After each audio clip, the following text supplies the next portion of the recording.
You are standing, in your mind, at the edge of a courtyard paved in marble the color of old milk. It is the 19th night of January, in the year 1595, and the city around you is Constantinople, though its own people call it Istanbul, seat of a house that has ruled for 300 years. Let yourself settle into this hour before we go further. The story ahead of you spans centuries and empires, and it asks nothing of you except your attention, given slowly, without hurry. There is no need to hold every date in your mind. Let the words carry you, the way a current carries a boat that has stopped rowing. The hour is late. Braziers burn along the colonnades, throwing long fingers of orange light across walls tiled in blue and white glaze, patterns of tulips and carnations repeating endlessly into the dark. Beyond the palace walls, the Bosphorus moves black and silver under a thin moon, dividing one continent from another, Europe from Asia, joined here by nothing but a strait of water and the will of a single ruling family. Above it, gulls wheel and cry, indifferent to the affairs of sultans.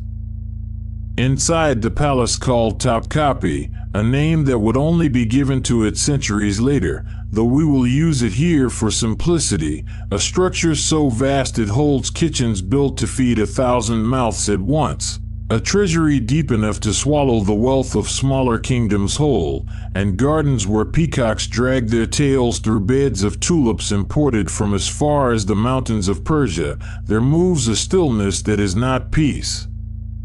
It is anticipation, drawn tight as a bowstring, though none of the palace's ordinary servants, the cooks, the gardeners, the young pages carrying trays of sherbet through darkened halls, yet understand why. Picture the palace less as a single building than as a walled city within a city, divided into courts that grow steadily more private the deeper you move into them. The first, open to merchants, petitioners, and the ordinary business of empire, opens onto a wide plaza where soldiers drill and envoys wait for audience. The second holds the offices of government itself, the council chamber where viziers debate matters of war and taxation. And the third, sealed behind gates only a handful of men outside the family are ever permitted to cross, holds the private life of the dynasty, its nurseries, its private mosques, and the harem where every prince in this story was born, raised, and, for 19 of them, is soon to die. You do not need to remember any of this in detail.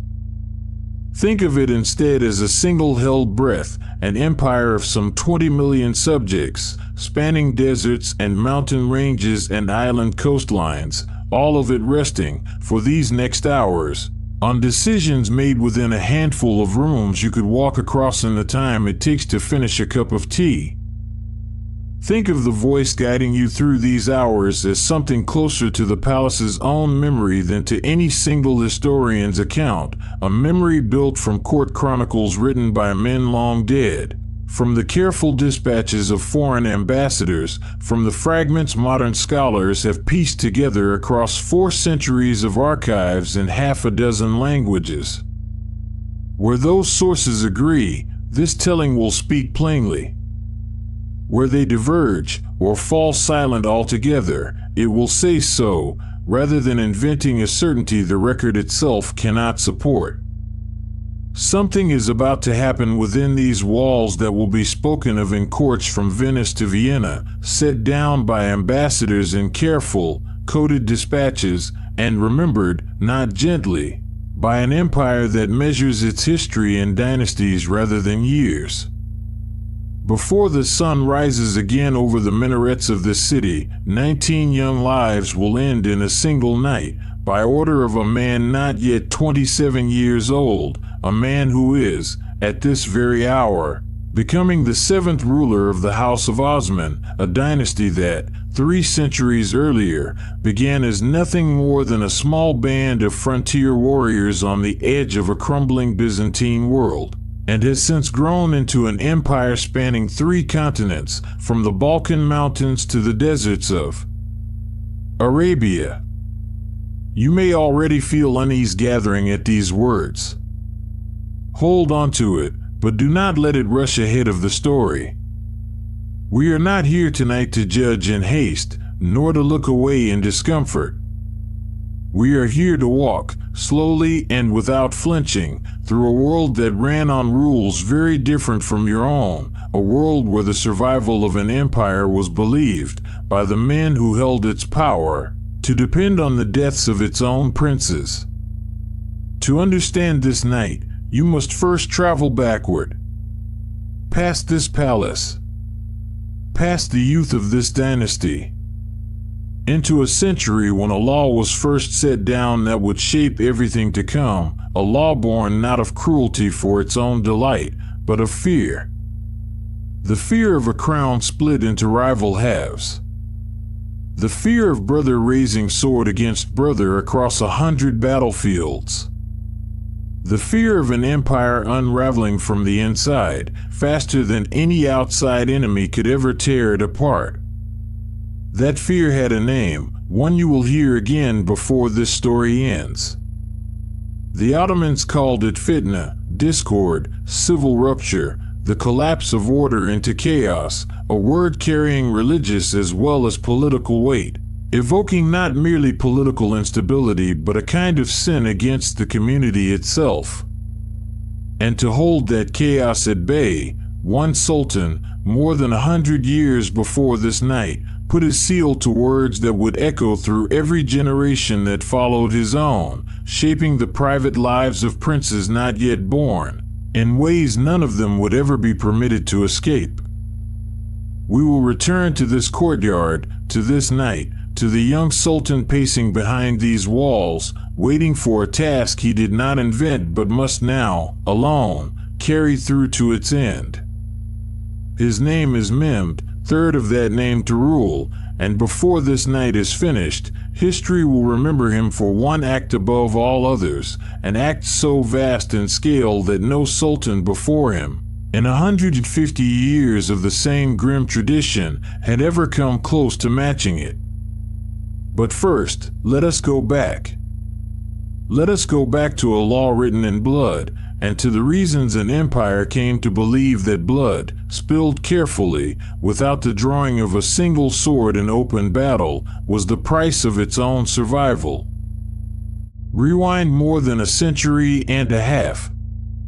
The year is 1451, and a young sultan named Mehmed, the second to bear that name, has just inherited a throne balanced on the edge of a blade.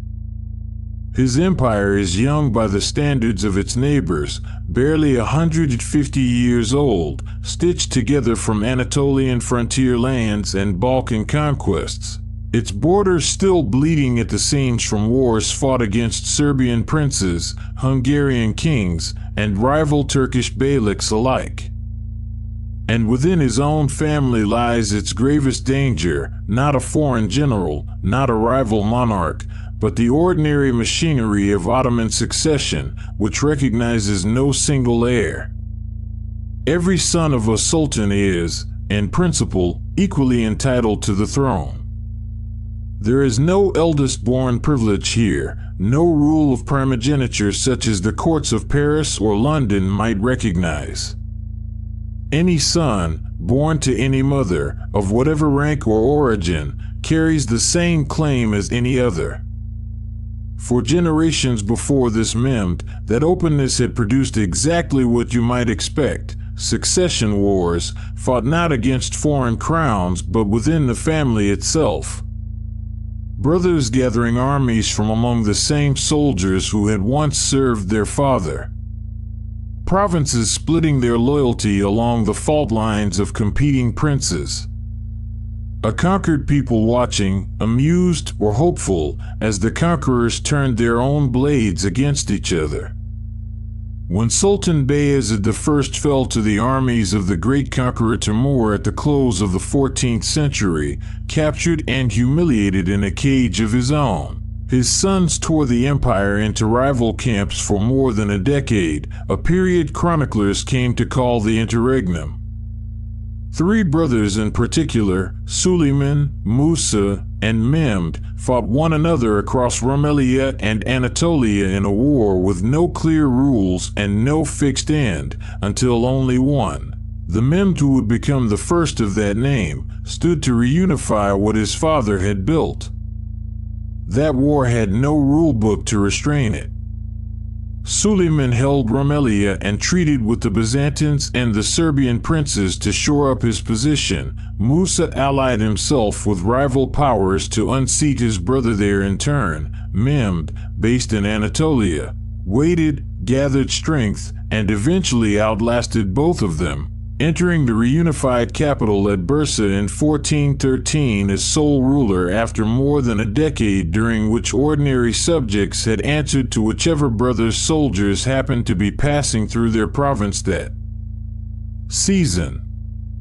Historians of the empire's early centuries still refer to those 11 years simply as the Fetra Devri, the interregnum, as though the empire itself had briefly ceased to function as a single state while its ruling family settled its private business by the sword. The young Mehmed we meet now, the second to carry the name, had inherited the throne only after his own infant half-brother was removed from the succession, in secret, within days of his father's death, a private, early instance of the very practice that would later bear his name and his law. He had grown up in the shadow of these stories. The interregnum his grandfather's generation had barely survived. The ever-present possibility that a strong empire could be gutted from within by nothing more than its own bloodline. And when he came into his full power, the same sultan who would go on to conquer Constantinople itself in 1453, ending the 1,000-year Byzantine Empire and making this city the new heart of his own. He resolved that no future sultan should watch his empire come apart in his own hands the way his ancestors nearly had. So he wrote it down. In a legal code, a canonym, meant to govern the conduct of the dynasty itself alongside more ordinary matters of taxation and administration. Mehmed II included a clause that historians still turn over with a kind of uneasy fascination. Its words, translated and paraphrased across the centuries by scholars who have studied the original Ottoman Turkish, run roughly this way, that whichever of his sons God favored with the Sultanate, it would be fitting for him to kill his brothers, for the sake of the order of the world. Nizam-i-Alam, the order of the world. For words carrying the weight of an entire philosophy of rule, one that placed the stability of the state above the survival of any single member of the family charged with ruling it. Consider what this meant in practice. Fratricide was not framed, in the language of this law, as vengeance, nor as personal ambition, nor even as punishment for any crime committed. It was framed as duty, a grim, necessary surgery performed on the body of the dynasty to prevent a slower, more devastating wound, civil war, foreign powers exploiting a divided throne. The empire's collapse into fragments no single ruler could ever reassemble. In the minds of the men who accepted this reasoning, a handful of deaths, carried out swiftly and without a public battlefield, was a mercy compared to the alternative. Years of war that could cost the lives of thousands of ordinary soldiers and subjects who had no part in the quarrel at all. You might wonder whether such a law found resistance among the scholars and clergy of the empire, men whose religious learning shaped so much of Ottoman life and law. Some did raise concerns. A number of jurists across the generations that followed argued that the shedding of a Muslim's blood without a proven crime sat uneasily against religious law, which generally required due cause for any execution. But the practice persisted, accepted across much of the religious establishment as a lesser evil weighed against the greater catastrophe of fractured rule. Reasoning of this kind, however troubling it may sound across the distance of centuries, held remarkable staying power across generation after generation of Ottoman statecraft, reinforced each time a new sultan's advisors could point to the wars of the past as proof of what happened when it was ignored. And so the law did its work, again and again, in ways that grew more or less severe depending entirely on how many brothers a given sultan happened to have. Mehmed II's own grandson, a prince named Selim, seized the throne through open rebellion against his own father, Bayezid II, forcing the old sultan into retirement and then, once in power himself, ordering the deaths of his brothers Ahmed and Korkut, along with their young sons, to close off any rival branch of the family entirely. Selim's own son, Suleiman, the Sultan Europeans would later call Magnificent, and his own subjects called Kanuni, the lawgiver, inherited an empire already at peace with itself on this front, an only surviving son with no brothers left alive to threaten him. But even Suleiman's long and celebrated reign was not spared this shadow. In its final decades, suspicion and rivalry among his own sons, stirred, some later chroniclers suggest, by the ambitions of the women closest to the throne, led him to order the execution of one son, Mustafa, in the field before his own soldiers. Years afterward, another son, Bayezid, rebelled outright, fled east into Safavid Persia seeking refuge, and was eventually handed back to Ottoman custody and executed along with his own young sons, closing that branch of the family as well. By the time our story reaches the year 1595, this law had stood for nearly a century and a half, evolving from a private clause in a legal code into an unspoken but fully expected feature of every Ottoman succession. It had not always been applied to the same degree. Suleiman's own son and successor, Selim II, faced no surviving brothers at his own accession and so ordered no executions at all. But his son, Murad III, the very sultan whose death opens this story, inherited a family crowded with rivals, and upon taking the throne in 1574, ordered the execution of 5 of his own brothers, the youngest reportedly still an infant in his mother's arms. Murad himself, then, was no stranger to this law. He had lived it, applied it, and carried whatever private weight it demanded of him for 20 years before his own death would summon it once more, this time against a family far larger than the one he had inherited. No sultan, however, had yet faced a family quite as large as the one about to fall to Mehmed III. And no night in Ottoman history would apply this law with such staggering scale as the one we are walking toward. To understand why, we must meet the man at the center of it, not yet as a sultan, but as a young prince, raised far from the throne he would one day inherit, in a garden city on the edge of the Aegean. Manisa sits in a green valley beneath the slopes of Mount Sipylus, a short ride inland from the Aegean coast, its air scented with citrus groves and the damp stone of old aqueducts built centuries before the Ottomans themselves ever arrived in Anatolia. For generations, this city had served a peculiar and important purpose within Ottoman tradition. It was where princes learned to rule, before any of them knew whether they would ever be permitted to. Long before Seytsad, a prince of the royal blood, might ever sit upon the throne in Istanbul, custom required that he first govern in miniature. Sent out from the capital while still young, often barely into adolescence, a prince would take up residence in a provincial city like Manisa, or Amaja, or Kütahya, accompanied by a tutor of great learning known as Alala, a small court of officials, and, crucially, and unusually by the standards of many other royal courts, his own mother. There, under careful supervision, he administered a sanjak, a province, learning the mechanics of taxation, justice, and command, preparing for a throne that might, or might not, ever come to him at all. It was, in its own way, a kind of extended apprenticeship for a job that most princes would never actually hold. By this period in Ottoman practice, it was typically only the presumed heir, the eldest son judged most likely to succeed, or the son whose mother held the greatest influence at court, who was sent out to govern a province in this way. His brothers, by contrast, generally remained behind in Istanbul, raised within the walls of the harem itself alongside their mothers, receiving a religious and literary education from tutors brought into the palace, but never granted the practical experience of command that a posting like Manisa provided.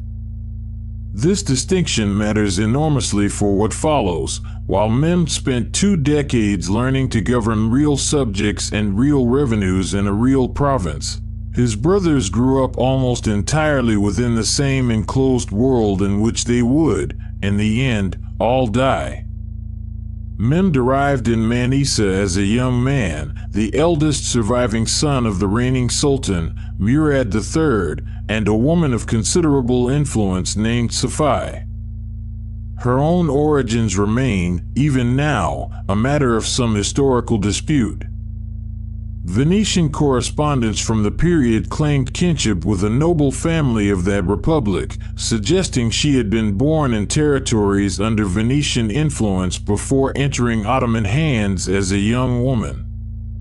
Other historians, weighing the evidence differently, argue for an Albanian origin instead, pointing to the routes by which so many young women entered the imperial harem through the slave markets and tribute systems of the Balkans. Whichever account holds closer to the truth, what is certain is this: by the time her son was grown, Safi had become one of the most capable political operators within the entire palace system, securing his position as the presumptive heir even as her husband, the Sultan, fathered son after son by other women within those same walls. Safi's reach extended well beyond the internal politics of the harem. During these same years, she maintained a personal correspondence with Elizabeth I of England, exchanging letters and gifts as part of the wider diplomatic relationship developing between the Ottoman court and English merchants seeking trading privileges within Ottoman territory. A coach reportedly sent from London as a gift to the Valide Sultan, and jewels and fine cloth sent in return, survive in the historical record as small, glittering evidence of a woman whose influence stretched from the private chambers of the harem to the courts of Protestant Europe. It is difficult to imagine a clearer illustration of how far an Ottoman woman of the highest rank could extend her political reach, even from behind walls no foreign ambassador was ever permitted to see beyond. In Manisa, Mehmed spent the better part of 2 decades learning the rhythms of governance at a comfortable remove from the tangled politics of his father's court. Contemporary accounts describe him as thoughtful, devout, drawn to poetry and the company of scholars and Sufi mystics. He composed verse himself under a pen name, as was common among educated Ottomans of rank, and took his religious observances seriously enough that later chroniclers would remember him as a notably pious ruler even amid the violence that marked the opening of his reign. He governed his small province with what many considered a fair and steady hand, settling irrigation disputes, overseeing local justice, receiving petitioners, managing the tax revenues that supported his household. He was not, by the descriptions that survive, a man hungry for violence or spectacle. He had spent his entire adult life several days' journey from the throne, occupied with the unglamorous business of provincial administration, not court intrigue. In Manisa itself, Mehmed governed from a city already shaped by generations of his ancestors' patronage. A great mosque complex, built decades earlier at the order of an Ottoman princess and still standing today, anchored the city's religious and civic life, its courtyard shaded by plane trees, its interior lit by rows of stained glass. It was in a city like this, modest by the standards of the capital, but far from provincial in its own architecture and learning, that Mehmed spent his most formative years, absorbing a version of Ottoman rule built on daily contact with ordinary subjects rather than on the ceremony and distance that defined life within Topkapi's inner courts. His days in Manisa followed a rhythm quite unlike anything his brothers back in Istanbul would ever know. Mornings given to petitioners and local disputes brought before his council, Friday prayers led from the mosque his own household maintained, afternoons occasionally spent reviewing the troops garrisoned in the province, or corresponding with officials in neighboring sanjaks over matters of taxation and boundary disputes. It was, by the standards of a future sultan's education, about as close to ordinary governance as any Ottoman prince of this era was ever permitted to come, and it left him, whatever else it gave him, entirely unprepared for the singular decision that would define the opening days of his reign. He was not without a family of his own either. By the time he left Manisa, Mehmed had already fathered sons of his own generation, children who would, in time, face the same law that was about to claim his brothers, though that reckoning belonged to a future well beyond the scope of this particular night. For now, his own household in Manisa was a place of relative calm, gardens tended in the Ottoman style, poetry recited in the evenings, a small court far removed from the crowded politics of the capital. And yet the shadow of Istanbul followed him even here. Every letter from the capital, every visiting official, every rumor carried along the trade roads reminded him of a fact he could never fully set aside. His father was growing older, and when the Sultan died, Mehmed's own life, and the lives of every other son his father had fathered, would be measured against a single, brutal arithmetic. Only one of them could take the throne. The law written by Mehmed II more than a century and a half before still stood, patient and unchanged, waiting for its moment, indifferent to whichever son it would eventually fall upon. Here is something easy to overlook. Mehmed was not an only son. Far from it. His father Murad, as we will see in the chapter ahead, had fathered an extraordinary number of children within the walls of the imperial harem, sons whose very existence, whatever affection a father might privately hold for them, constituted a standing question mark hanging over the empire's future. Every birth announced in the harem was, in one sense, a celebration. In another, it was the unannounced addition of one more name to a ledger that would, on a single night not yet arrived, have to be closed. For now, hold this image, a devout, careful prince, ruling roses and orange groves in a sheltered valley, reading poetry by lamplight, aware, as every Ottoman prince before him had been aware, that his own survival depended entirely on outliving his brothers, or on being the one left standing when the moment of succession finally arrived. That moment was closer than he knew. To understand how close, we must return to Istanbul, to the crowded halls of the imperial harem, and to the sheer scale of the family his father had built there, almost without restraint. Murad III came to the throne in 1574 at the age of 28, inheriting an empire near the height of its territorial reach, stretching from the gates of Vienna to the shores of the Red Sea, from the Crimean steppe to the mountains of Yemen. He was, by the record left to us, a ruler of contradictions, a patron of the arts and sciences who filled his court with astronomers, historians, and miniature painters, commissioning illustrated chronicles of astonishing detail, and at the same time a man who withdrew increasingly from the daily grind of governing as his reign wore on, leaving much of the administrative burden to his grand viziers while he pursued more private interests within the palace walls. Chief among those private interests, if the surviving accounts are to be trusted, was the harem itself, and here we must pause to understand what that institution actually was, since the word itself has gathered so much distortion across the centuries in foreign imagination. The imperial harem was, in structure, closer to a vast and highly organized household than to the fantasy so often projected onto it by outside observers who never set foot within its walls. It housed the sultan's mother, the Valite Sultan, at its apex of authority, his consorts, ranked by status and by the number and standing of the children they had borne, hundreds of female attendants, many of them trained in music, embroidery, administration, or religious learning, and the young princes and princesses born within it, raised initially among the women of the household before the boys, at a suitable age, might be sent onward to provincial governorships like the one Mehmed held in Manisa. Advancement within this world followed its own careful ladder.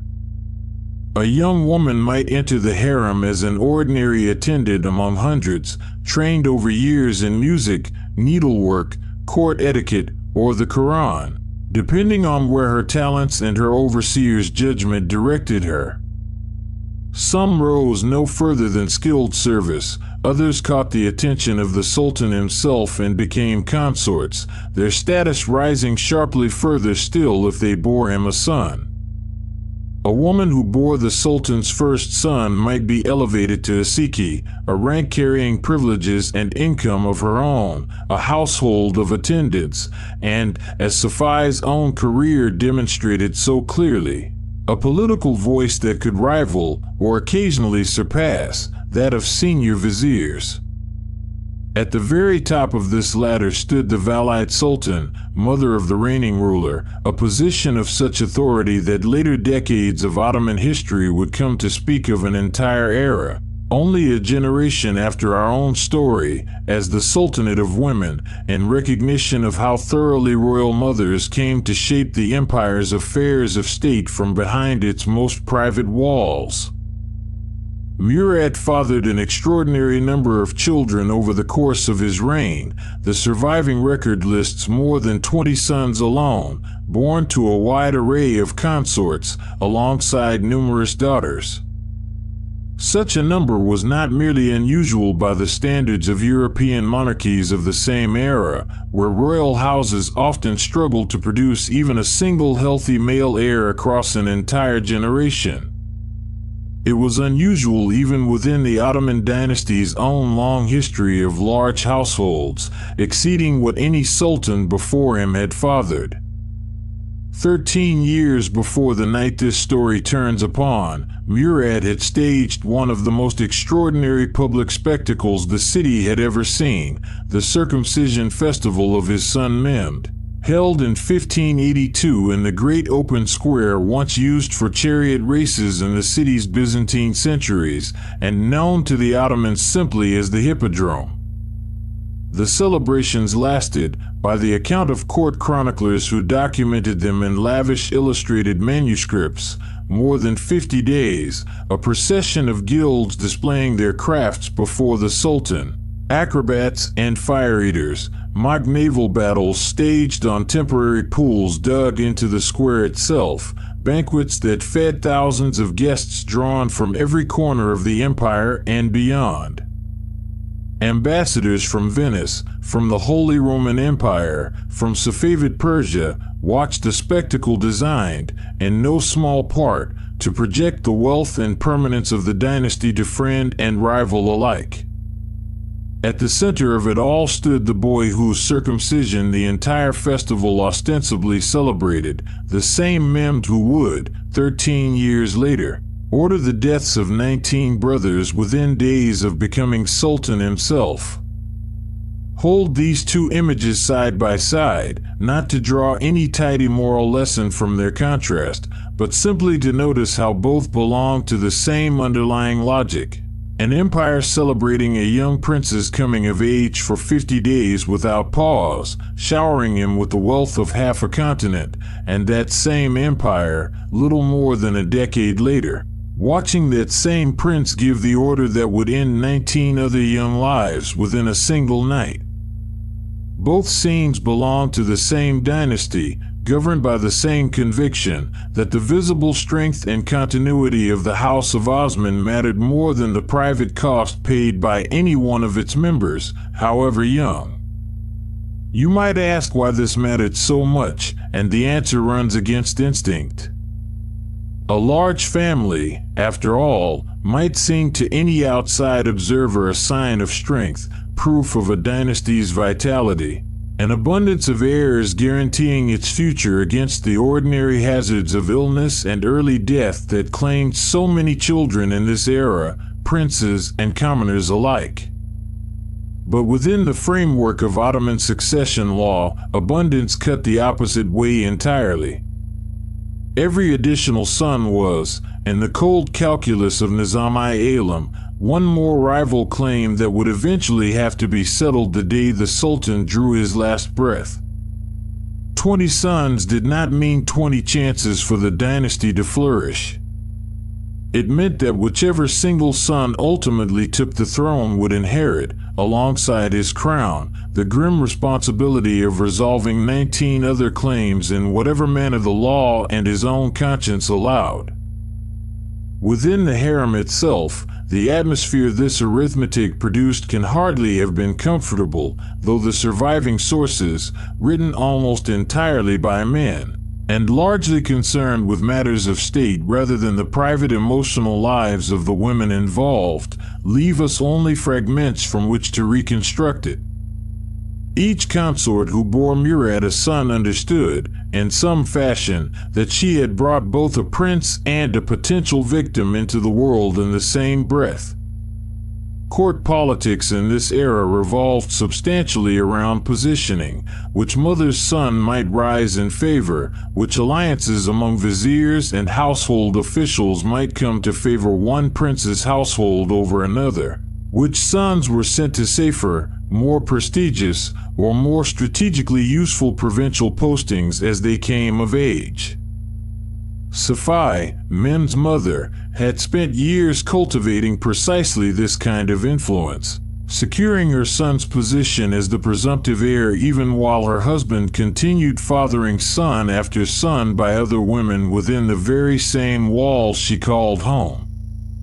Murad himself, as his reign wore on, seems to have grown increasingly preoccupied with matters of religion and mysticism, corresponding at length with astrologers, holy men, and Sufi sheiks, perhaps seeking some reassurance against a mortality that pressed on him more heavily with each passing year, or perhaps simply drawn by a genuine intellectual curiosity that his position afforded him the leisure to indulge.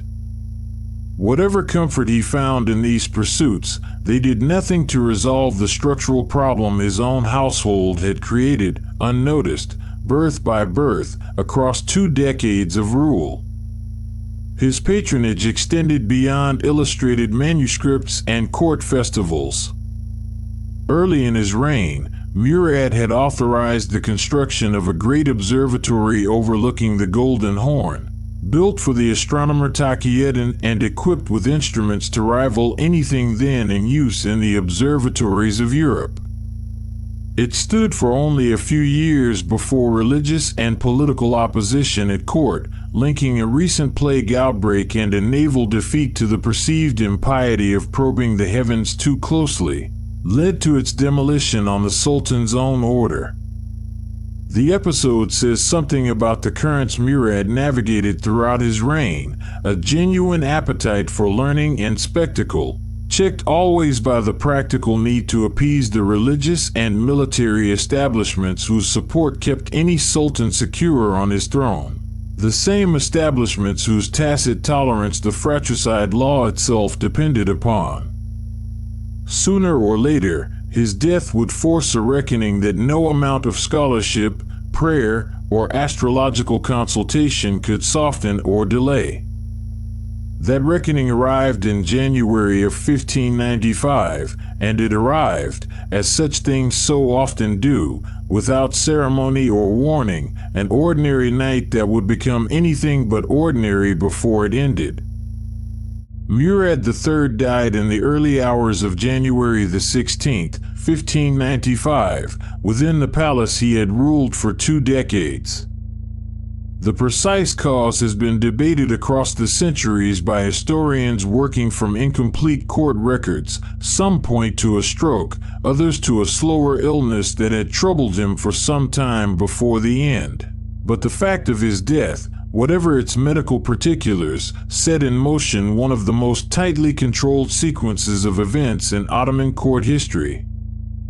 Here is something you must understand about the Ottoman court in moments like this one. The death of a sultan was, for a period of hours or even days, the single most dangerous piece of information in the entire empire.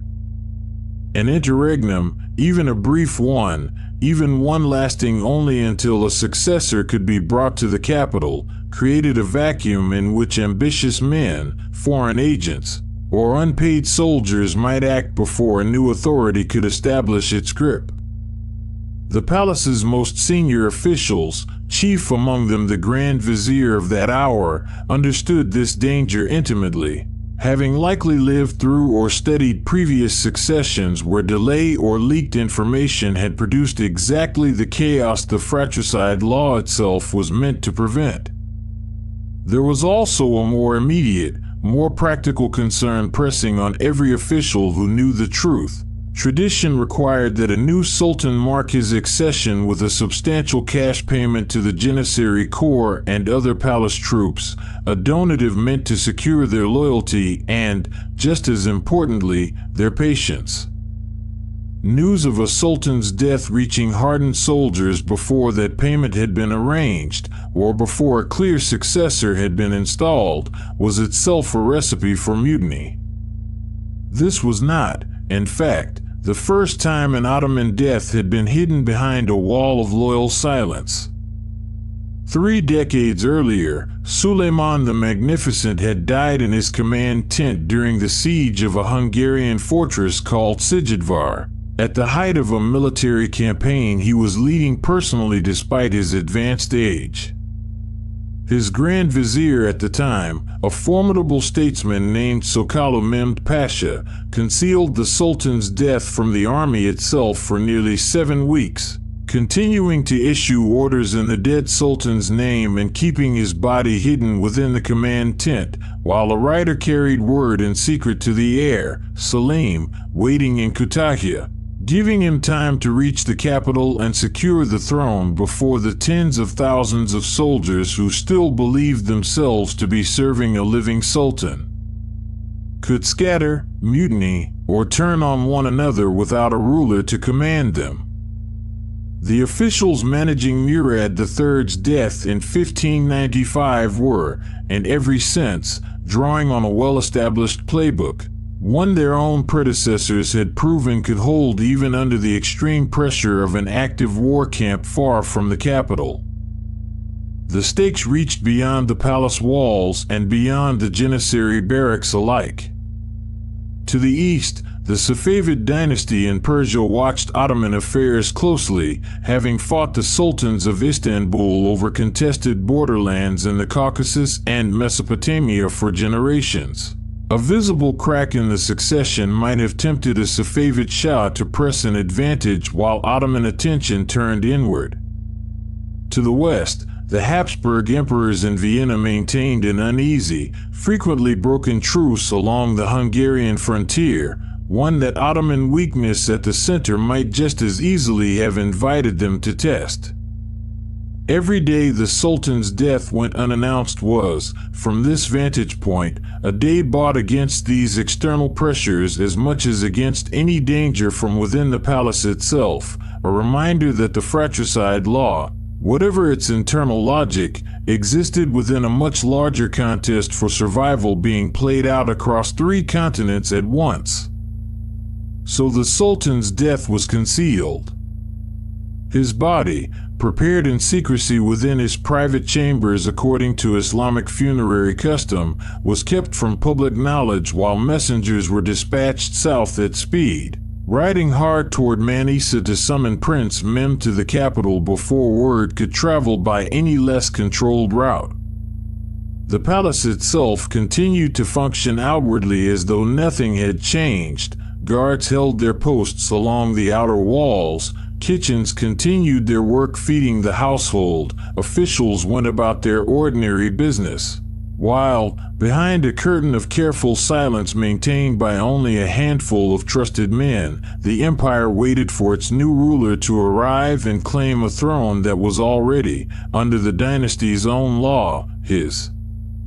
The relay system that carried word to Manisa relied on couriers changing horses at stations positioned along the empire's major roads, a network built originally to move military orders and tax revenue with speed across vast distances, now pressed into service for a mission its riders may not even have fully understood the stakes of. Each courier carried only his portion of the journey, passing sealed instructions to the next rider at each station, a chain of trust extending across roughly 200 miles of Anatolian road within the space of a few days, a demonstration, in its own right, of the same imperial machinery of order and control that the fratricide law itself existed to protect. The Grand Vizier presiding over this delicate operation is generally identified in the surviving sources as a statesman named Farhad Pasha, serving in that office for the second time in his career. Within only a matter of months, his own position would prove no safer than those of the men whose deaths he had helped set in motion. He was dismissed from office and later put to death himself. A reminder that survival at the summit of Ottoman power, whether one wore a prince's rank or a vizier's title, was never a permanent condition, however skillfully secured. Within Istanbul itself, the days of concealment placed an unusual strain even on officials who were not part of the small circle privy to the truth. Petitioners still arrived at the palace gates expecting audiences that could no longer be granted. Foreign envoys, attentive to any shift in the rhythms of court life, may have sensed that something had changed even without knowing precisely what. Their own dispatches from this period recording a vague unease at the palace's altered routines before any confirmation of the Sultan's death reached them through official channels. The entire machinery of empire, in other words, continued turning atop a secret that could, if it broke loose even a day too soon, have undone in an afternoon what the fratricide law had spent a century and a half trying to prevent. Imagine, for a moment, the strain of those days on everyone who knew the truth and had to carry it in silence. The Grand Vizier and the small circle of officials aware of the Sultan's death carried a secret that, if it broke loose too early, could ignite exactly the succession crisis the entire system of provincial princedoms and fratricide law had been built across a century and a half to avoid. Every rider sent toward Manisa, every sealed letter, every guard posted at the palace gates carried the weight of an empire's stability balanced on discretion alone, on the simple hope that no servant, no visiting merchant, no foreign envoy would notice the absence of a sultan who, only days before, had still been receiving petitioners in the ordinary course of his rule.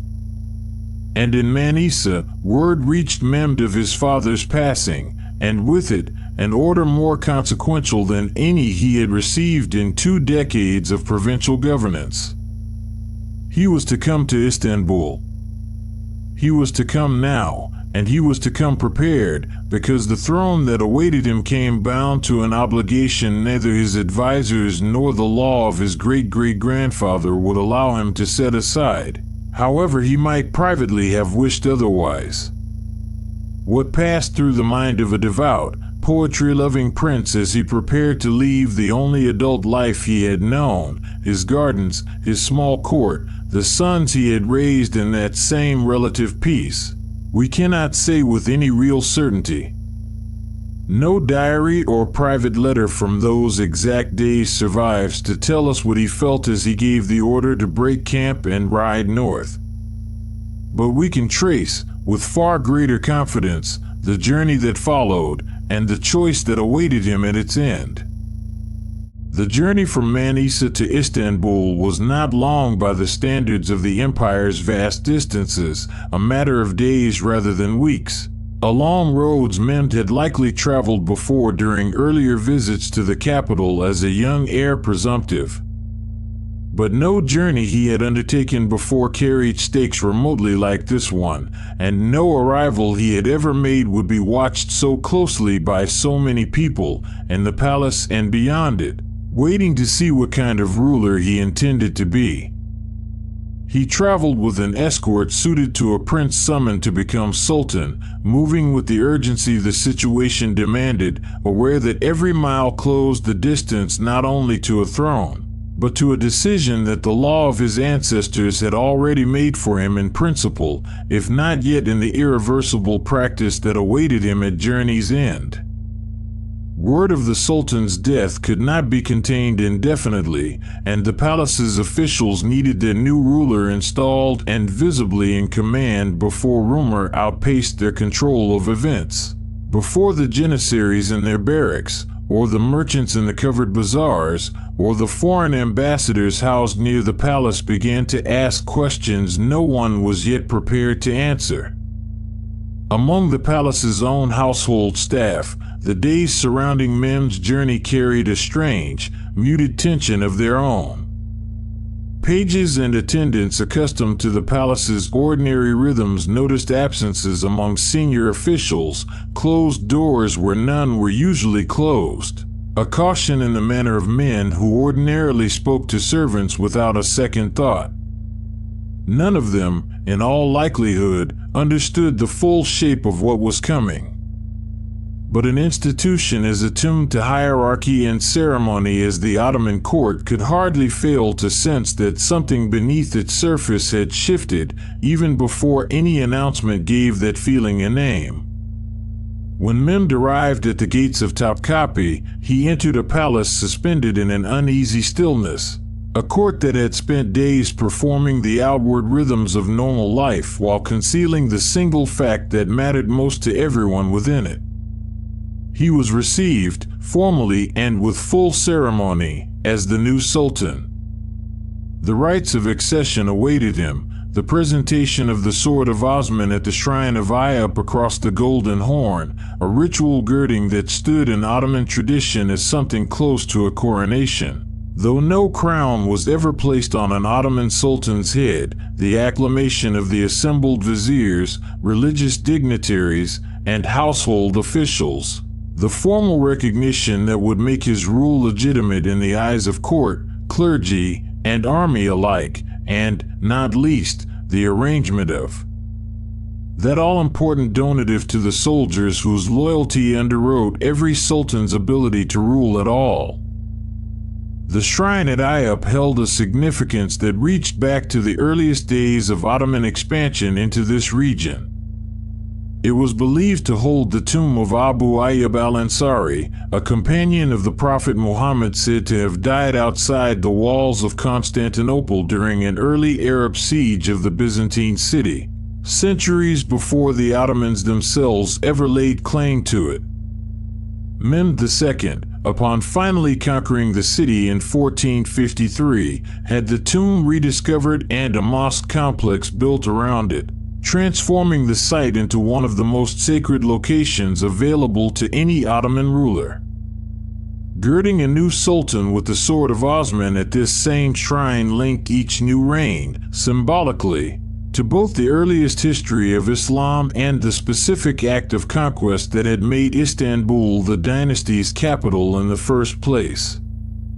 The donative owed to the Janissary Corps and other palace troops upon a new sultan's accession was no small sum, drawn from the treasury and distributed soldier by soldier in a ceremony meant to visibly renew the bond between ruler and army. Janissaries, recruited since childhood through a levy system that took Christian boys from the Balkan provinces and raised them within a strictly disciplined military and religious education, owed their position, their pay, and their entire identity to the Sultan's favor, but that loyalty had proven, in more than one earlier reign, to be a conditional loyalty, one that could sour quickly into open mutiny if pay went unpaid or succession dragged on without resolution. Mehmed's advisors understood this arithmetic as clearly as they understood the arithmetic of his 19 brothers. Both had to be resolved, and resolved visibly, before his reign could be considered secure in any meaningful sense. But custom, and the counsel of his advisors, made clear that these ceremonies could not fully proceed, nor could his rule be considered secure in any lasting sense.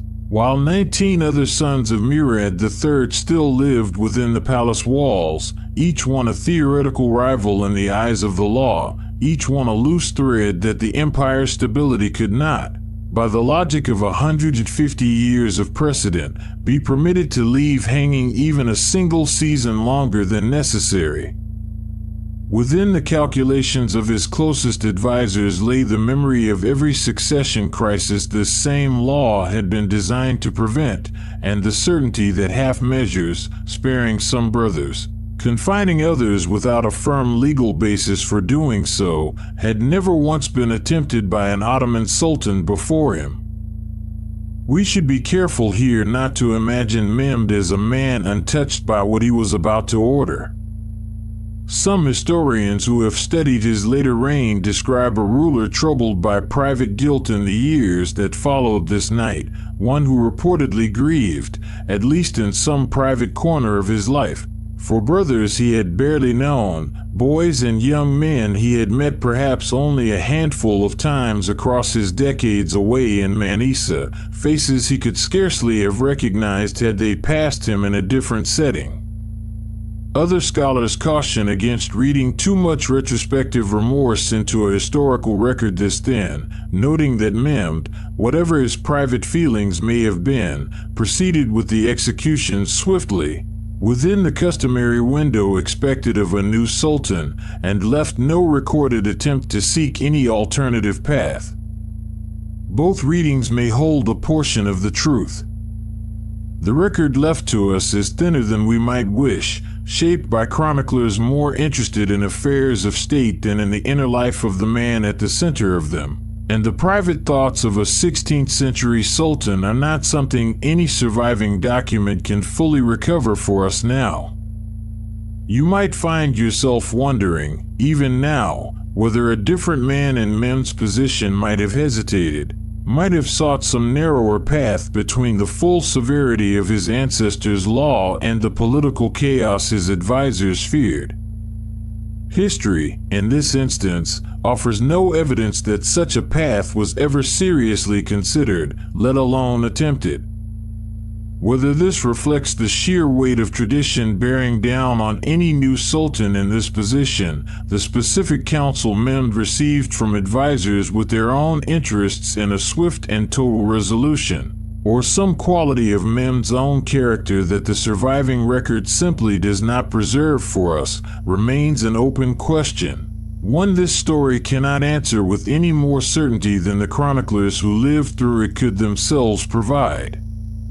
What the record does tell us, with far greater certainty, is what happened next, inside the palace, on the night that would give this story its name.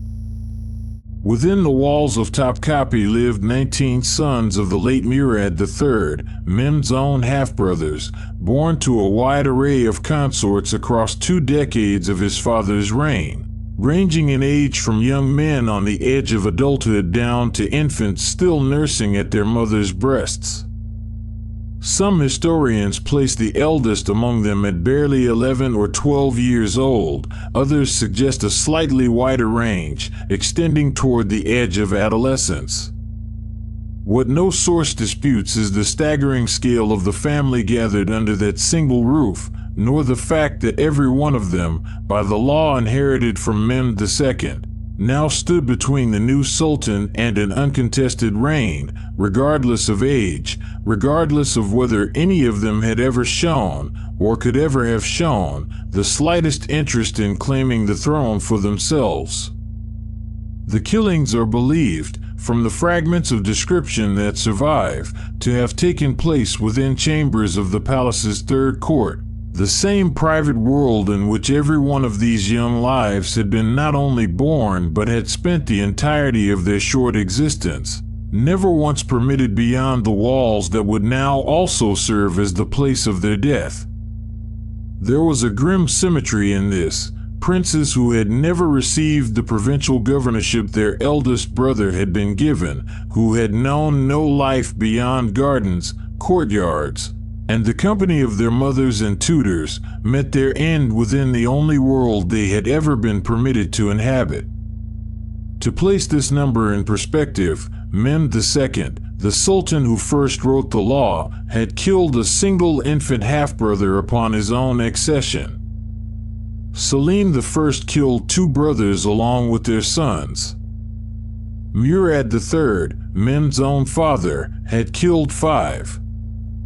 19 was not merely a larger number than any of these, it exceeded the combined total of every prior application of the law across the entire century and a half of its existence. Whatever fear the law had always been designed to answer, the scale of its application this night suggests a caution considerably beyond what any previous sultan had judged necessary, whether because Murad's household had simply produced more sons than any before it, or because Mehmed's advisors judged the risk of leaving even a single brother alive to be one they could no longer afford. However young that brother was or however distant from any real capacity to rebel. The order was given, most likely within a day or two of Mehmed's arrival in the capital, though the exact timing recorded by different chroniclers varies slightly. And in accordance with a practice observed since the earliest applications of the fratricide law, the method chosen was one designed to avoid the shedding of royal blood by blade. A distinction that mattered deeply within Ottoman custom, where the spilling of a prince's blood by sword or dagger was considered a graver transgression, both religiously and symbolically, than death brought about by other means. The executioners tasked with the act belonged to a distinct corps within the palace household, men chosen in part precisely because they could not speak, a silence enforced not by threat but by physical condition, ensuring they could never later repeat, embellish, or be compelled to testify in detail about what had happened within those chambers. Their instrument was the bowstring, sometimes described in the sources simply as a cord or a length of silk, drawn tight around the throat, ending a life within moments, without a single drop of blood spilled upon the palace floor.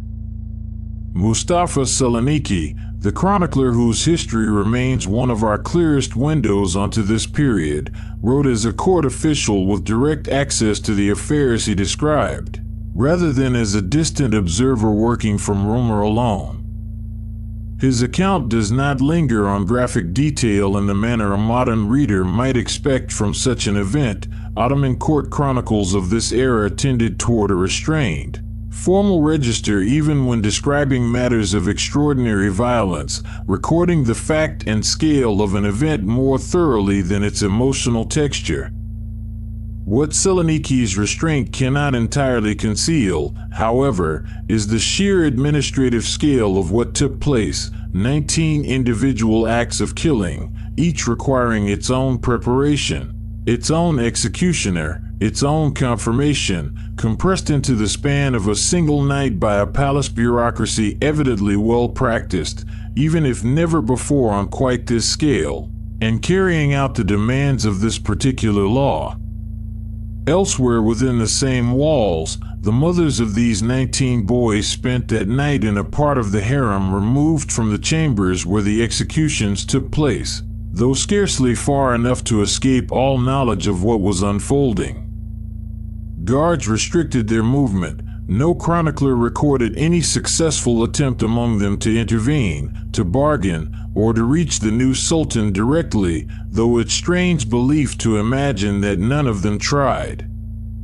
Whatever pleading, whatever grief, whatever desperate calculation passed through that section of the palace during those hours has come down to us as silence, not because nothing happened there, but because the men who kept the era's written records saw no reason to preserve the private anguish of women whose sons had, in the law's own cold language, simply ceased to pose a danger to the state. One by one, through the depth of that night, the sons of Murad III were brought before these men. Some accounts, drawn from chroniclers writing within years of the event, describe boys old enough to understand fully what was happening to them. Some said to have pleaded or resisted in ways their guards had been prepared in advance to overcome.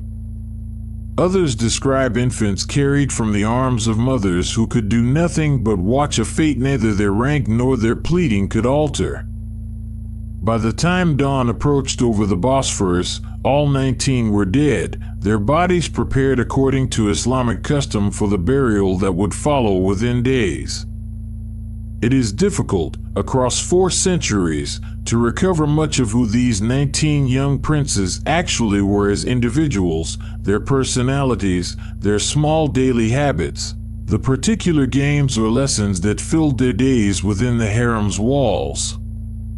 The court chronicles that survive were not written to preserve such things. They recorded the business of the dynasty, not the inner lives of children who were never expected, in the ordinary course of events, to hold any lasting historical significance beyond the branch of the family tree assigned to their names. What remains to us instead is only the number itself, 19, and the surrounding facts of age and circumstance that chroniclers chose to record, that some were old enough to walk into the execution chamber understanding fully what awaited them, and that others were carried in, still too young to understand anything at all. The killing did not end with the brothers alone. Several of Murad's consorts, the precise number is uncertain, with different chroniclers recording figures ranging from 7 to 10, were found to be pregnant at the time of his death. To eliminate any possibility of a posthumous son emerging months later to complicate a succession the palace had gone to such lengths to secure, these women were drowned in the waters of the Bosphorus, their bodies weighted and given to the strait that divided the city in two. This detail, more than almost any other from that night, unsettled contemporary observers who recorded it, including foreign diplomats stationed in the city, whose dispatches home, written in the careful, guarded language of professional envoys, nonetheless carried an unmistakable note of horror across the courts of Europe within weeks of the event. The method used against these women followed a pattern that would recur, in various forms, across later Ottoman history whenever the palace needed to remove women from its affairs with a similar finality and a similar avoidance of public spectacle, sewn into weighted sacks, carried by night to a waiting boat, and given to the waters of the Bosphorus, a strait that had already, by this point in the dynasty's history, absorbed more of the palace's private business than any single grave could have held. Foreign residents of the city occasionally recovered evidence of such disposals over the decades that followed, a detail that surfaces in more than one European account of life in Ottoman Istanbul, describing a practice widely enough known among the city's foreign community to have entered the common lore surrounding the palace, even if never openly acknowledged within Ottoman court documents themselves. The mothers of the 19 executed princes were not killed alongside their sons, but their lives within the palace ended all the same, in a less visible, more administrative fashion. Ottoman custom in the aftermath of such a purge typically required that these women be removed from the imperial harem entirely, sent to live out the remainder of their lives in the old palace elsewhere in the city, provided with a pension befitting their former rank, but permanently separated from the court and from whatever influence they had once held. Safi, by contrast, now rose to the position of Valayat Sultan, mother of the reigning ruler, the single most powerful position any woman could occupy within the Ottoman system, and one she would use, in the years that followed, with considerable skill. For Safi, this night marked the final step in a rise that had spanned more than 2 decades, from a consort of uncertain origin brought into the harem as a girl, to the Siki under Murad's reign, to Valayat Sultan now standing at the summit of a system she had spent her entire adult life learning to navigate. In the years that followed, she would use this position to influence the appointment of grand viziers, to correspond with foreign rulers in her own right, and to shape palace politics with an authority few women in Ottoman history, before or after her, would ever match. Her son's throne had been secured, in the most literal and brutal sense the law allowed. Her own position atop the empire's most private hierarchy had been secured alongside it, in the same night, by the same executions. Sit with the scale of this for a moment, rather than rushing past it. No sultan before Mehmed III, in the century and a half since the fratricide law was first written, had ever applied it against so large a number of brothers.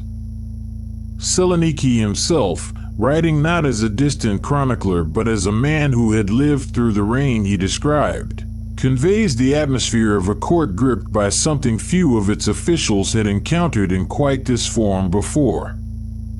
Later sultans would face nothing comparable, in part because the sheer horror of this single night is widely credited by historians as a turning point, the moment the practice's human cost became too visible, too total, for the dynasty to sustain indefinitely in its original form. We will return to that turning point in the chapters ahead. But first, the empire had to bury what it had done, publicly, visibly, in a funeral procession that foreign witnesses would describe as one of the most haunting spectacles they had ever seen pass through the streets of Istanbul. The funeral took place in the days that followed, and it combined, in a single procession moving through the heart of the city, the burial of the old sultan with the burial of the sons who had died to secure his successor's undisputed rule. 20 coffins moved together through the streets and courtyards of the capital, one bearing the body of Murad III, and 19 smaller ones bearing his sons, arranged, according to several surviving descriptions, in diminishing size, the coffins of the youngest children noticeably, unavoidably smaller than those of their elder half-brothers, a detail that struck more than one observer as the procession's most difficult image to witness. Some foreign accounts took evident care to count the coffins themselves, aware that the number 19, once confirmed and reported home, would carry its own diplomatic and historical weight regardless of any editorializing added around it. That such a precise, verifiable number survives at all, rather than a vaguer report of several or many princes, owes itself largely to the presence of these outside observers, whose professional habit of careful, factual reporting back to their own governments preserved a level of detail that Ottoman internal sources, writing for readers who required no such explanation, did not always feel compelled to provide in the same form. Foreign ambassadors resident in Istanbul at the time, diplomats from Venice among them, whose reports to their home governments remain some of the richest surviving sources on Ottoman court life of this era, alongside correspondence from English merchants and envoys who had begun establishing trade relations with the empire around this same period, recorded the procession with evident shock, even allowing for the professional restraint expected of men whose work depended on maintaining careful, diplomatic relations with the very court they were describing. Their dispatches, carried by ship and courier back to the councils of Europe, described a scene that struck even seasoned observers of court politics as extraordinary, an empire publicly mourning. In the same breath and the same procession, both the sultan it had lost and the price it had paid to replace him. Among the foreign diplomats resident in the city at this time was the English ambassador, Edward Barton, who had arrived some years earlier to help secure and maintain the trading privileges recently granted to English merchants under the Levant Company's charter. His position gave him regular access to court affairs and to the network of gossip, translators, and minor officials through which foreign embassies typically gathered their information on events the palace itself preferred to keep close.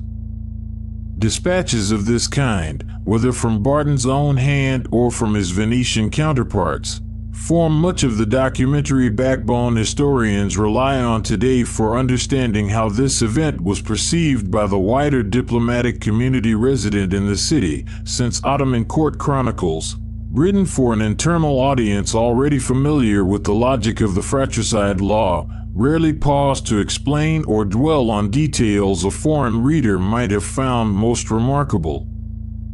Mourning within the Ottoman court followed its own visual language. Officials and household members attending the funeral wore dark, unadorned robes in place of the rich colors and gold thread that normally marked rank and occasion at court, a visible signal, legible to any onlooker along the procession route, that the empire's most powerful household was, for these days at least, observing grief rather than celebrating continuity. The procession itself moved from the palace through streets that would ordinarily have carried the ordinary noise of a working capital, merchants calling out prices, porters carrying goods toward the docks along the Golden Horn, now given over instead to a solemn, deliberate pace befitting the 20 coffins at its center.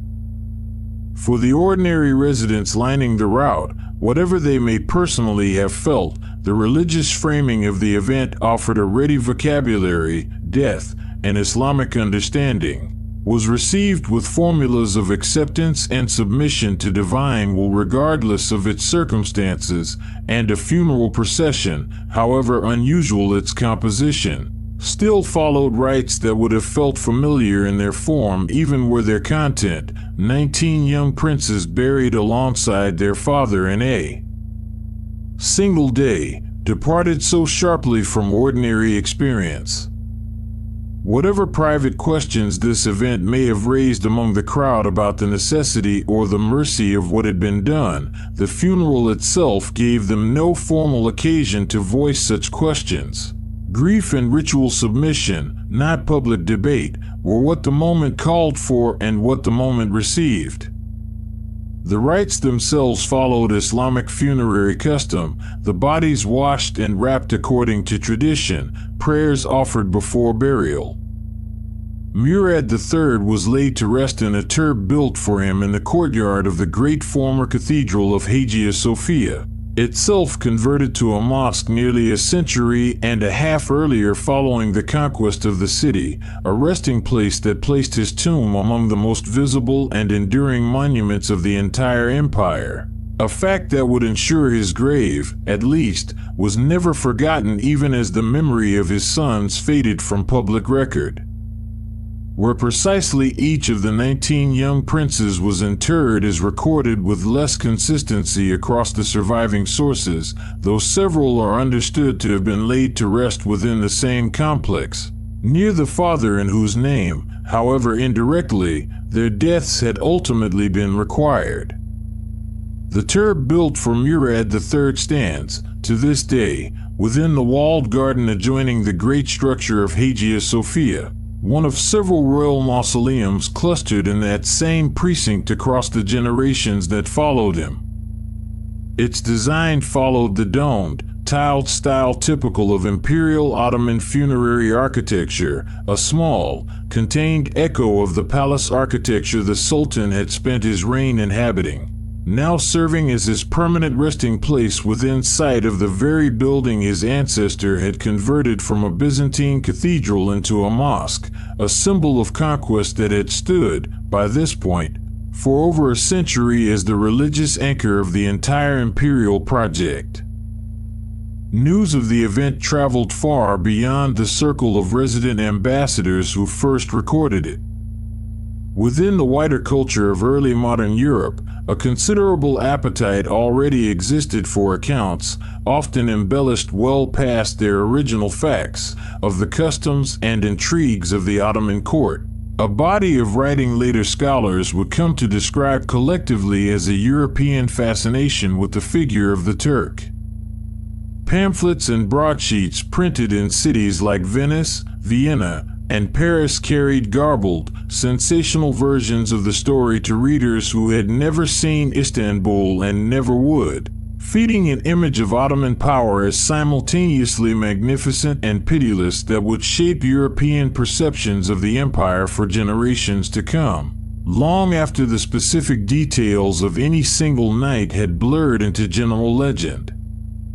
Within the city itself, reactions among ordinary residents are harder to reconstruct with any real precision. The shopkeepers, laborers, and household servants of Istanbul left us no diaries, no petitions, no organized record of their private feelings about that week, as literacy and the survival of personal documents from this level of society remained thin for this period across the entire Mediterranean world, not only within the Ottoman lands.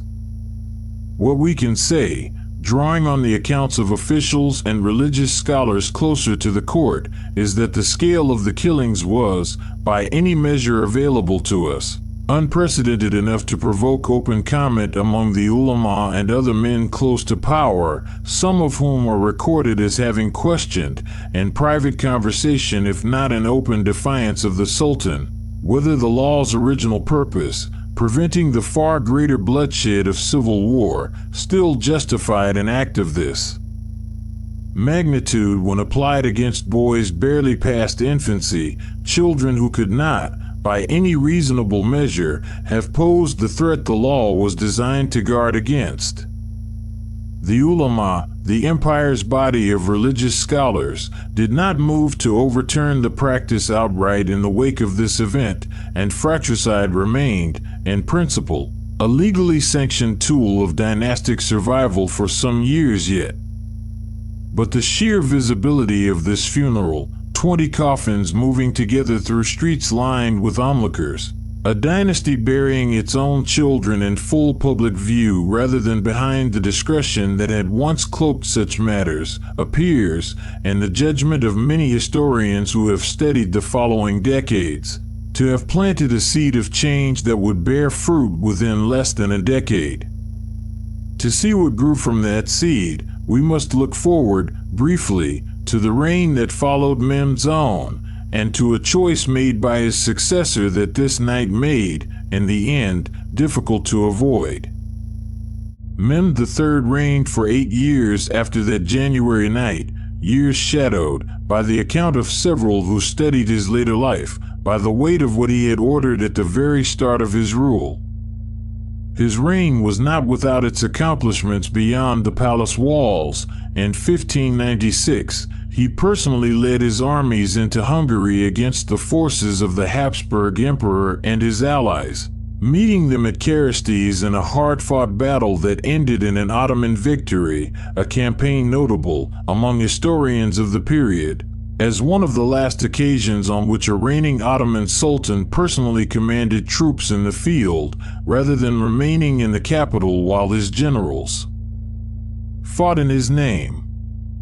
The conflict at Carysties formed part of a much longer struggle historians now generally call the Long Turkish War, a grinding, largely inconclusive conflict fought across the Hungarian frontier between Ottoman forces and a shifting coalition aligned with the Habsburg Emperor, dragging on for more than a decade without producing any lasting resolution for either side. Mehmed's presence at Carysties was itself unusual by the standards that would govern later Ottoman warfare, in which sultans increasingly remained within the capital, delegating field command entirely to their grand viziers and generals. His willingness to ride out personally, however his advisors may have urged or discouraged it, marked one of the last moments in which the figure occupying the throne and the figure commanding the army were, quite literally, the same man standing in the same field. He presided over a court still rich with poets and scholars, continued the patronage of the arts his father had cultivated, and appears, in the surviving descriptions of those close to him, to have grown into a more withdrawn, more introspective ruler than the confident young sultan who had claimed the throne after such a costly beginning. He himself had several sons of his own by the time of his death in the winter of 1603, but only one survived to succeed him without contest, a fact that meant the crisis of 19 rival brothers was not, for the moment, repeated in quite the same form. His successor, a young man named Ahmed, not yet 14 years old, inherited the throne with only a single younger brother left living, a boy named Mustafa. And here the story reaches the change this night had made almost inevitable. Ahmed, whether from personal conviction, the influence of advisors newly wary of repeating the horror of 1595, or some combination, the surviving record cannot fully separate one strand from another, chose not to have his brother killed. Mustafa was spared, but not freed in any full sense of the word. He was instead confined within a set of secluded chambers within the palace, a practice that would come to be known, in the language later applied to it by historians, as the Coffins, the cage. Princes held under this new system lived out years, sometimes decades, isolated from military command, from provincial governorship, from almost every form of practical education their predecessors like Mehmed himself had once received in places like Manisa. The cage itself, once established as the dynasty's new answer to the succession problem, produced its own well-documented difficulties over the generations that followed. Princes held within it for years or decades, denied not only provincial governorship but often any meaningful education in statecraft or military affairs, occasionally ascended to the throne only after such prolonged isolation that later historians would describe their subsequent reigns as marked by instability, poor judgment, or outright mental strain attributable, at least in part, to years spent with no preparation whatsoever for the responsibilities suddenly placed upon them. The dynasty had traded one set of costs for another, fewer dead princes, but princes whose eventual rule, when it came at all, arrived undermined by the very isolation meant to keep them harmless in the meantime. This marked the beginning of a new chapter in Ottoman succession, one that would replace the bowstring with confinement for generations of princes to come. It was not, in every respect, a gentler solution than the one it replaced. Princes raised in the cage, cut off for years from any real experience of governance, would go on in later generations to make famously troubled sultans, several of whom ascended to the throne after decades of confinement, wholly unprepared for the sudden weight of the responsibilities placed upon them. But it was, undeniably, a break from the law that Mehmed II had written more than 150 years before, a law that reached its most extreme and most visible expression on the single night we have walked through together in this telling. Historians continue to debate how directly the events of 1595 shaped Ahmed's later choice regarding his own brother. Some draw a fairly direct line between the horror of 19 coffins moving through the streets of the capital and the mercy shown to a single surviving brother 8 years afterward. Others caution that the court politics of the early 1600s involved many pressures beyond the memory of one difficult night, and that no single cause fully explains so significant a shift in the dynasty's own law. What can be said with confidence, whatever combination of forces ultimately produced the change, is this: no sultan after Mehmed III ever again ordered the deaths of so many brothers in a single night. This night stands, in the long history of that law, as its final and most terrible high point. Whether the choice made in 1603 by Ahmed truly grew from the memory of 19 coffins moving through the streets 8 years earlier, or from some more immediate political calculation lost to the historical record, this much remains true. An empire that had spent a century and a half treating the deaths of its own princes as a private, necessary administrative matter had, by the end of this story, been forced to reckon with just how publicly and how completely that private matter could spill into full view. The law did not disappear because anyone in power judged it, in principle, wrong. It changed because this single night had made its human cost impossible to fully contain within the palace walls where every previous application of the law had managed to keep it. You have walked, across these hours, from a law written by a conqueror determined never to watch his empire split apart, through generations of sultans who inherited that law without ever quite choosing it, to a single January night when the law's own logic reached a scale even its authors could scarcely have imagined, and onward to the gradual unraveling of a tradition that had once seemed as permanent as the domes of the city that housed it. Empires, like the people who ruled them, rarely change their oldest habits by declaration. They change, more often, the way this one did, one difficult night at a time, until the weight of what has already happened becomes harder to repeat than to finally set aside. The palace itself remembers none of this in any way you could point to directly, no plaque, no marker, nothing built with the deliberate purpose of holding the memory of 19 young lives in any fixed form. The garden still held their roses, tended by gardeners who had likely never learned the names of the princes now buried near the great mosque across the water. The kitchen still fed their 1,000 mouths, indifferent to which family members had lived to eat that season's harvest and which had not. The gulls still wheeled above the Bosphorus, exactly as they had on the night this story began, indifferent then as they remained indifferent afterward to the weight of what had passed beneath their flight. Behind those same walls, torches still burning low, the hour still deep before dawn, on that first night before any funeral, before any foreign dispatch had yet been written, a young sultan sat with a throne now fully his own, and with a stillness that would follow him, in one form or another, for the rest of his reign. Whatever he felt in that hour, whatever private accounting he made with himself before the sun rose over a city that would soon learn what had happened within its most guarded walls, belongs to him alone, carried into a grave the historians who came after him could never fully open. Let the palace rest now. Let the gulls settle over water that has long since carried away every trace of that night's grief. Let the story close here, in the hush of a January darkness, for centuries gone, its coffins long since laid to rest beneath the domes of Istanbul, its lesson carried forward not in stone, but in the slow, unspoken turning of an empire that chose, in the end, however haltingly, a different path.